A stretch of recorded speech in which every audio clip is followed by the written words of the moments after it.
Hi, good morning, everybody. Welcome to the Early Bird. We're going to take a look at yesterday's games as one team, the President's Trophy champions, are out. Let's look at it coming up.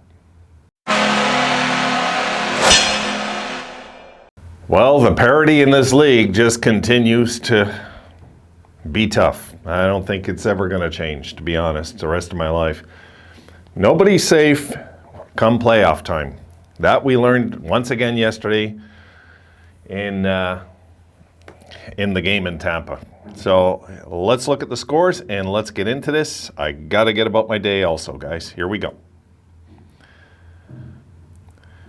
All right, there you see the defending Stanley Cup champions oust the number one overall Florida Panthers for the second straight year. They take out Florida, actually. And Florida left just shaking their heads. What else could they do yesterday? 2-0 Tampa. Vasilevsky, of course, looked brilliant.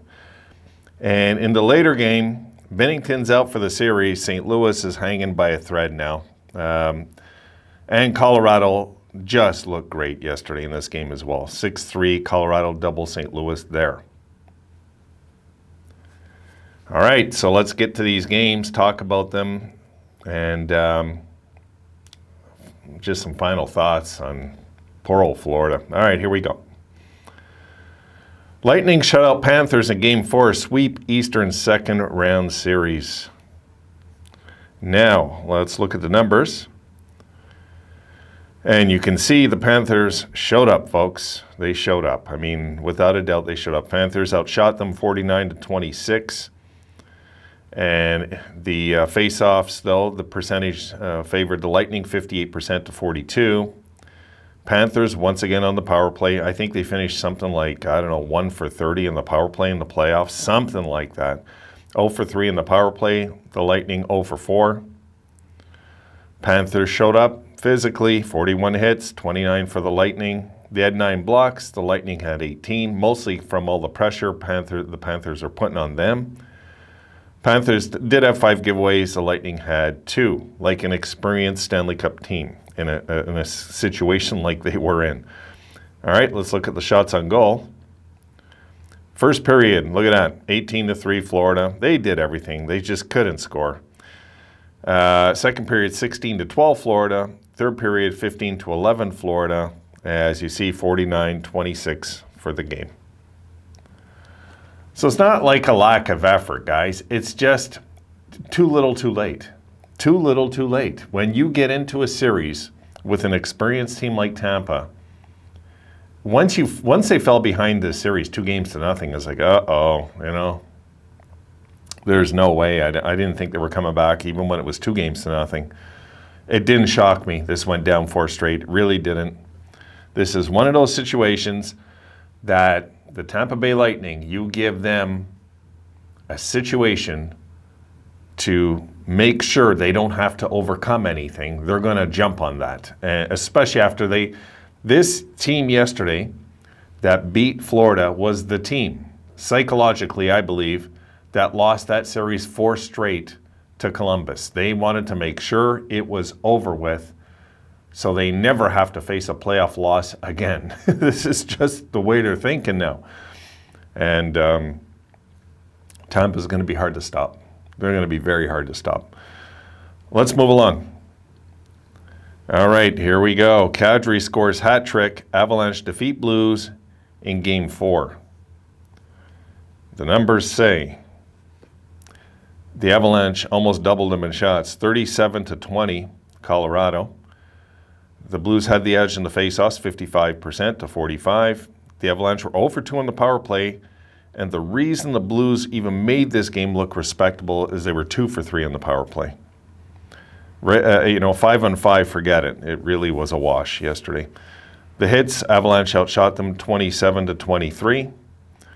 The blocks, they had 12. The Blues had 17. The giveaways, the Avalanche had 7. And the Blues had 9. Now the shots on goal. In the first period, there you see kind of the same thing again over in this game. 15-3 in the first period, Colorado. Second period, 13-12. The Blues make a bit of a fight. for Colorado again. And the third period, 9-5 Colorado again, 37-20 for the game. Favor of the Avalanche. It just is what it is, guys. Really, that's all I could say. I mean, I'll close this one up pretty quick, guys. I got to get out of here. Colorado, we'll come back to Colorado. Let's look at Florida and Tampa. Now, Florida have nothing to hang their head about this year. What they have to do is learn from this experience, which they're going to, and they're going to keep that team together. The Panthers are going to be another powerhouse next year. Now, first overall, probably not. No. But they will be a more experienced playoff team next year. And they will have to make decisions next year with their goaltending, I believe, also. Because Bobrovsky did not rob any games in this series. He just didn't. And they're going to have to figure out their goaltending situation. Now, next year, looking at a team like that, do they pick it apart? Probably not. They're probably going to keep that team together best they can. I mean, it's a powerhouse right now, and you want to throw the dice while you got a window of opportunity open with what you have. And that's it. They might need to add a bit of, I don't know, grit in the lineup, maybe. Not really. They were pretty tough in this series. They just couldn't score. Plain and simple. So it's not on Bobrovsky as much as it is on their goal scoring. Their goal scoring in this, they had two 5-on-5 goals in the entire series. You're not going to win like that. And this is kind of what happened to Tampa before they went over that threshold into champions. So we will see next year what happens with this Florida team. They're going to be a good team next year. Florida is going to be a good team. But this is learn, this is experience, and sometimes it's rough. It just is. It's rough. This is not a fair league sometimes to, you know, what they did this year. They didn't really deserve to go out in a sweep, but they did. And look at the year, guys, before Tampa won their cups here. They had, 60 wins, 61 wins, whatever it was, just a few years ago. And Columbus swept them 4 straight. It just happens that way sometimes. St. Louis, facing elimination now. Next game going back to Colorado. I'm not going to write them off because that's a team in that dressing room that has rings. But I just don't see how they can do it with Husso and Nets. I just don't. Once I heard Binnington went down, I knew they were pretty much toast, really. Now, they do have time to mentally regroup before that game, and we can see what happens, but it's a tall task now. And I guarantee we're going to see one of those 40-hit performances, I think, by Colorado on their home ice to close this out. So odds are this year, Avalanche fan, your team is getting to the Final Four finally in this era. Not like you guys haven't been there before, but this team, this bunch, this build under Joe Sakic looks like it's ready to break through into a deep, deep run. So they're on the threshold. I can't see Colorado not winning next game. I'll be cheering for the Blues, but I'm not going to hold my breath there. I'll be pulling for the Blues to make a series of it still, but we'll see.